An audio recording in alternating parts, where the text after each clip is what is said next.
Podbas, podcast Balai Arsip Statis dan Tsunami. Assalamualaikum warahmatullahi wabarakatuh. Salam arsip.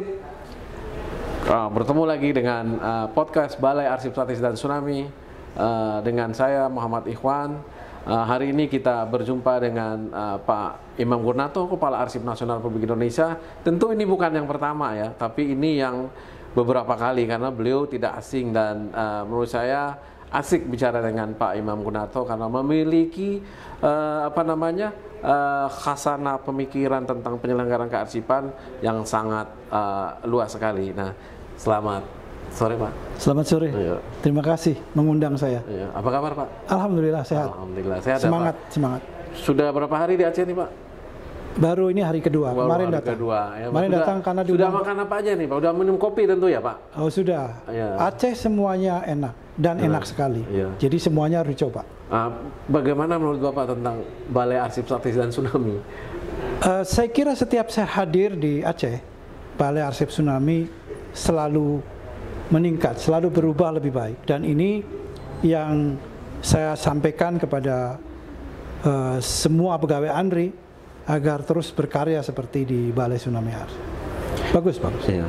Tentu sebelum kita mulai pembicaraan, kami pun atas nama teman-teman di Balai Arsip Statis dan Tsunami memang apresiasi ya, karena kami adalah pekerja bawahan daripada Pak Kepala Arsip Nasional Indonesia, melanjutkan apa yang diamanahkan. Nah, maka hari ini pun beliau hadir di Balai Arsip Statis dan Tsunami ini dalam rangka memberikan semangat kepada kita semua yang ada di ujung Sumatera, di Aceh ini untuk terus berkarya. Bagaimana Pak, kira-kira selama 3 tahun memimpin Arsip Nasional Republik Indonesia, apa saja program-program yang telah Bapak jalankan yang menarik dan memang sampai hari ini terus dikembangkan oleh Arsip Nasional Republik Indonesia? Silakan Pak. Iya, terima kasih Pak Ikhwan. Jadi program kearsipan yang saya kembangkan itu dalam rangka mendukung visi dan misi Bapak Presiden, Bapak Joko Widodo. Jadi kalau semua kepala lembaga, semua menteri wajib hukumnya untuk melaksanakan tugas dan melaksanakan program dalam rangka mencapai visi dan misi Presiden.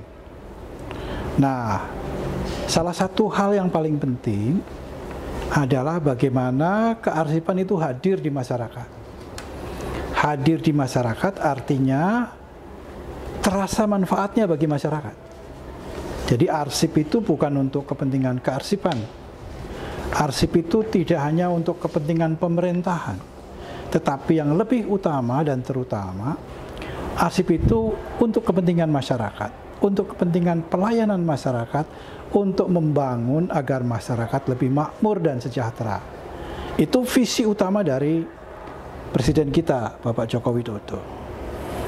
Saya kira itu Pak, secara garis besar. Nah, selama 3 tahun terakhir ini kita mengembangkan, ada 3 yang terutama kita kembangkan, yang merupakan saripati dari kearsipan selama ini kita pelajari dan kita usahakan. Yang pertama itu terkait dengan tertib arsip, lalu transformasi digital dan memori kolektif bangsa. Nah, sejauh ini bagaimana perkembangannya Pak? Iya, jadi 3 program besar kearsipan nasional itu adalah penjabaran dari arahan Presiden, dari proses bagaimana kearsipan bisa mendukung visi dan misi Presiden. Yang pertama, arsip itu terkait dengan percepatan reformasi birokrasi. Untuk bisa mempercepat proses reformasi birokrasi, itu kementerian, lembaga, dan daerah itu harus tertib arsipnya. Karena apa? Karena arsip itu sebagai bahan akuntabilitas, sebagai bahan untuk menyelesaikan proses administrasi agar lebih cepat dan lebih efisien. Sehingga agar kearsipan bisa bermanfaat untuk mempercepat reformasi birokrasi, maka kearsipan harus diarahkan agar di kementerian, lembaga, pusat maupun daerah, agar arsipnya tertib. Nah, itu yang pertama. Yang kedua, terkait terkait dengan percepatan reformasi birokrasi dan menjadi salah satu aspek utama yang mau dicapai adalah transformasi digital pemerintahan. Maka kearsipan pun harus mengubah sistem dan penyelenggaraannya yang bersifat manual ke sistem digital. Jadi tadi arsipnya tertib untuk kepentingan administrasi maupun untuk akuntabilitas bisa dijamin. Maka langkah selanjutnya adalah mentransformasikan sistem digital agar proses dukungan kearsipan terhadap sistem pemerintahan, terutama sistem pemerintahan berbasis elektronik, bisa dijalankan dengan sebaik-baiknya. Kemudian yang ketiga, bahwa semua aktivitas yang kita lakukan, baik oleh pemerintah, oleh masyarakat, oleh seluruh lembaga pemerintah dan swasta itu menyimpan rekaman informasi berupa arsip tentang peristiwa apapun yang terjadi. Dan kewajiban kearsipan harus menyelamatkan arsip rekaman informasi kegiatan dari masa lalu sampai sekarang dengan sebaik-baiknya untuk kemudian dijadikan bahan pembelajaran untuk masyarakat luas. Dan oleh karena itu program yang ketiga adalah program Memori Kolektif Bangsa. Nah, program Memori Kolektif Bangsa ini dimaksudkan agar memori kebangsaan seluruh masyarakat Indonesia dari Sabang sampai Merauke, dari utara sampai selatan, itu semuanya memiliki memori kebangsaan yang sama. Jadi apa yang ingin dicapai di Memori Kolektif Bangsa, program Memori Kolektif Bangsa ini adalah agar seluruh masyarakat Indonesia tidak ada satupun yang punya memori berbeda, bukan bangsa Indonesia. Itu tugas kearsipan yang paling penting. Atau dengan kata lain, kita sebagai salah satu kekuatan pertahanan bangsa gitu ya Pak, dalam rangka menjaga NKRI. Betul. Dan itu diamanatkan di Undang-Undang 43 tahun 2009 bahwa penyelenggaraan kearsipan dilaksanakan dalam rangka menjaga dan mempertahankan NKRI. Negara Kesatuan. Dan kita harus menyimpan, mengelola, mempreservasi arsip-arsip itu untuk kepentingan pertahanan negara, untuk kepentingan identitas negara ini tidak diganggu-gugat oleh siapapun. Nah Pak, selama memimpin ANRI ini, apa kira-kira hambatan terbesar dari pelaksanaan program-program yang ada di kearsipan secara nasional nih Pak? Yang pertama, hambatan terbesar itu mindset, perubahan kultur set, mindset dari saya kira dari tidak hanya aparat kearsipan, tidak hanya arsiparis, tetapi juga harus mengubah kultur set, mindset dari terutama seluruh ASN. Agar bisa lebih menghargai, lebih mengapresiasi peran-peran kearsipan. Sebetulnya kalau kita berpikir dalam tahap wacana, konsep, semua pimpinan pemerintah pusat maupun daerah sangat mengerti arsip itu sangat penting. Tetapi kemudian ketika sudah membagi sumber-sumber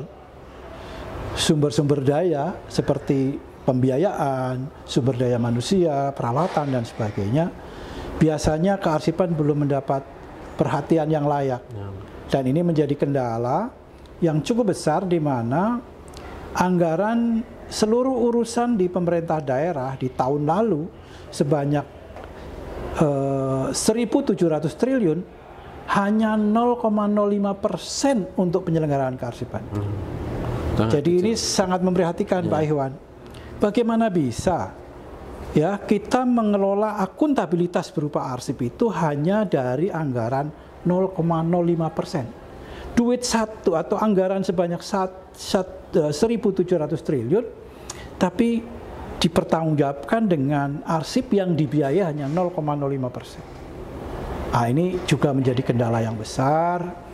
Nah, ini berkaitan dengan banyak hal karena memang pemerintah juga prioritasnya sekarang kan infrastruktur.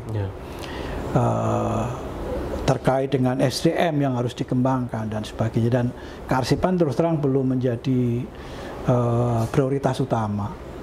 Mereka para pimpinan menganggap arsip penting, ya. Tetapi kita memang harus berupaya keras, dan kita aparat kearsipan, seluruh arsiparis harus punya kreativitas, harus bisa menunjukkan peran kearsipan untuk kepentingan negara, bangsa, dan masyarakat.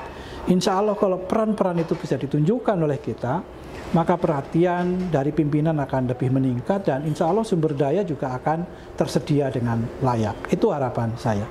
Nah, saya lihat Bapak memiliki berbagai macam inovasi ya Pak. Salah satunya inovasi program yang dalam rangka mengurangi kesenjangan anggaran-anggaran tadi itu. Nah, kira-kira apa maksudnya Pak? Ada Bapak inovasi Bapak itu misalnya memanjangkan kearsipan, umur arsip, memperluas kearsipan. Kira-kira apa itu Pak itu? Ya. Iya, jadi dalam rangka kita mendukung suksesnya misi Presiden, itu Arsip Nasional, saya dengan seluruh pegawai ANRI, kemudian dengan seluruh aparat kearsipan secara nasional, itu memiliki metode kerja, strategi kerja dengan dasi kupu-kupu, yaitu dengan moto kolaborasi. Jadi kearsipan nggak bisa bekerja sendiri. Jadi di strategi dasi kupu-kupu itu kan ada 3 buletan. Buletan yang di tengah itu kita meningkatkan kapasitas internal kearsipan. Pertama, kapasitas internal di ANRI sendiri, kemudian kapasitas internal di penyelenggara kearsipan, baik itu lembaga kearsipan di daerah, di perguruan tinggi, maupun di organisasi, di unit kearsipan di instansi pemerintah. Karena kapasitas dari lembaga kearsipan dan unit kearsipan harus ditingkatkan. Itu internal, ya, dasi kupu-kupu yang di tengah. Kemudian di samping kanan itu kolaborasi di dalam negeri. Nah, kolaborasi dalam negeri itu bisa dengan perguruan tinggi, bisa dengan pemerintah maupun swasta maupun komunitas-komunitas. Sedangkan dasi kupu-kupu yang sebelah kiri itu kolaborasi dengan luar negeri. Jadi kalau kita kembangkan kolaborasi ini dengan bekal kapasitas internal yang kuat, maka program-program kearsipan yang sudah saya sebutkan ada 3 tadi akan tercapai dengan lebih cepat dan lebih efektif. Sehingga tidak mungkin dikerjakan oleh ANRI sendiri. Tidak bisa, ANRI harus bekerja sama dengan perguruan tinggi, bekerja sama dengan komunitas-komunitas, bekerja sama dengan para ahli, baik itu di dalam maupun di luar negeri. Itu sangat penting sekali.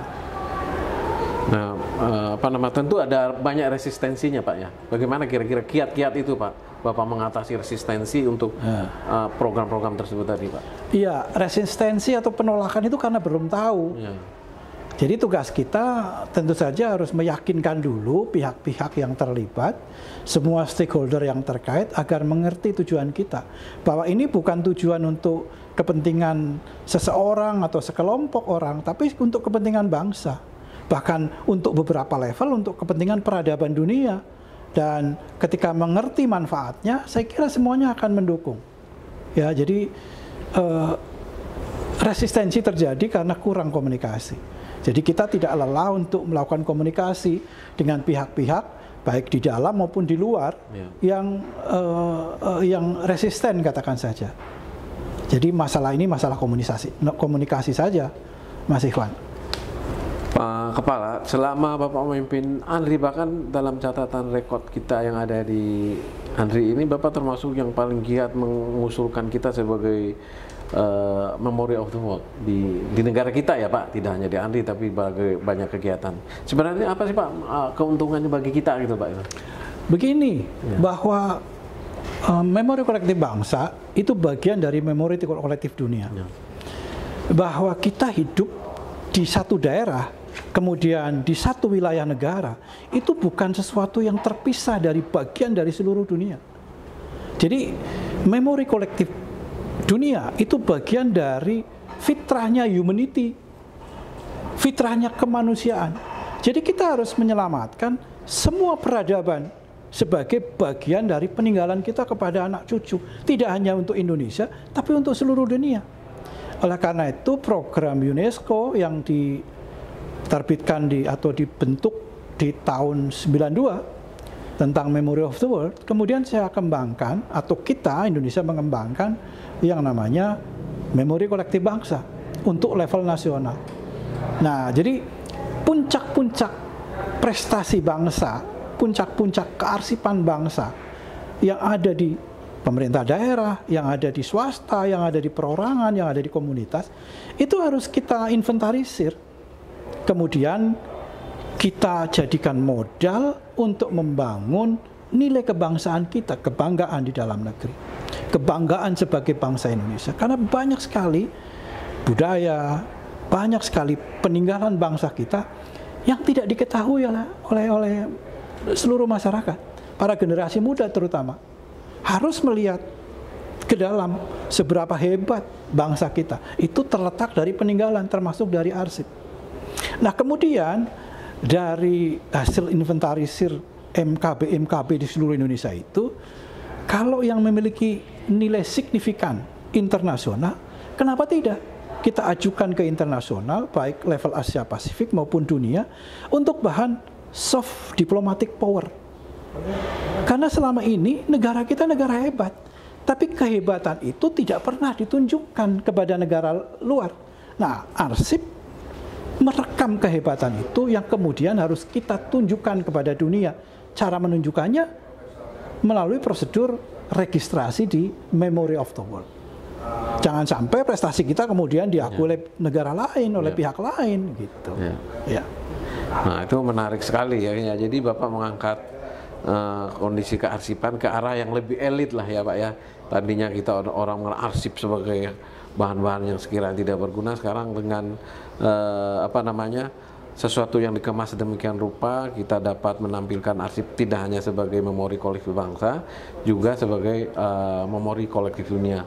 Nah Bapak, besok kan kita melaksanakan Hari Kearsipan yang ke-52 ya Pak ya. Nah kira-kira apa harapan Bapak terhadap peringatan Hari Kearsipan yang ke-52 ini Pak? 52 kearsipan itu bukan umur yang pendek, itu umur yang dewasa.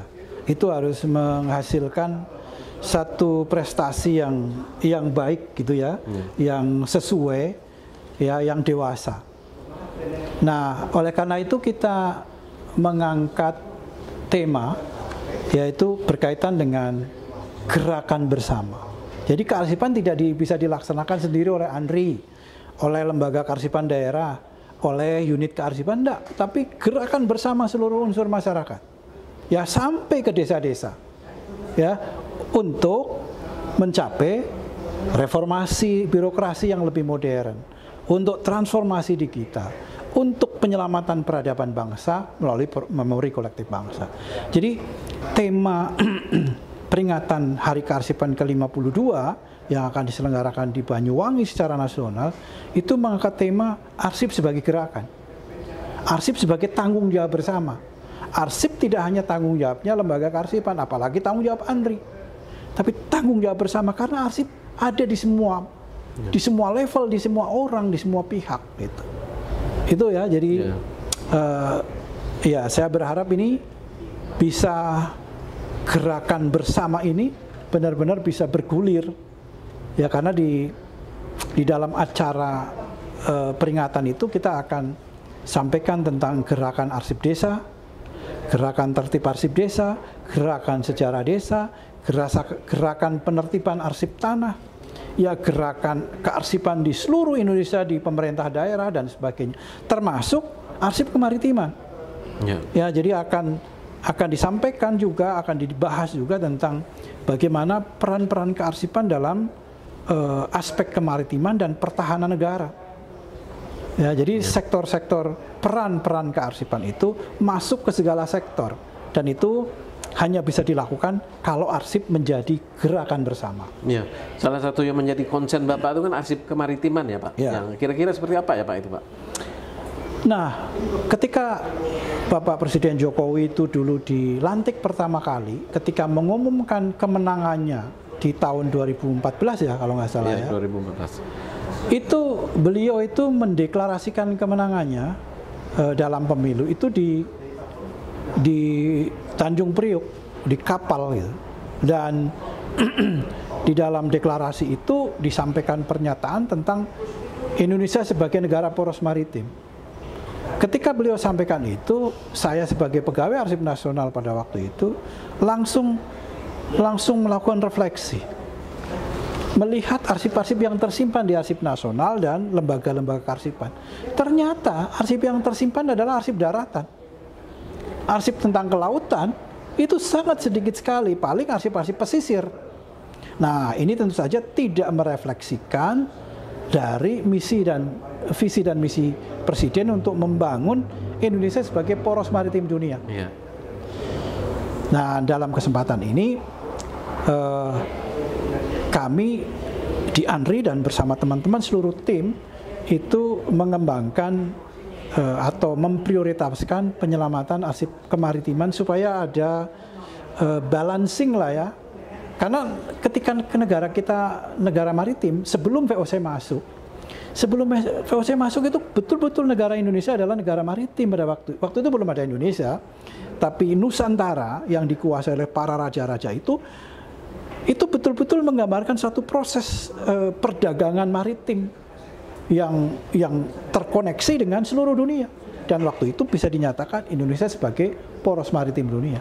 Itu harus kita angkat lagi, arsipnya harus kita cari, harus kita kemukakan kembali untuk menjadi inspirasi sekarang. Ini satu cerita yang menarik. Ya, siap.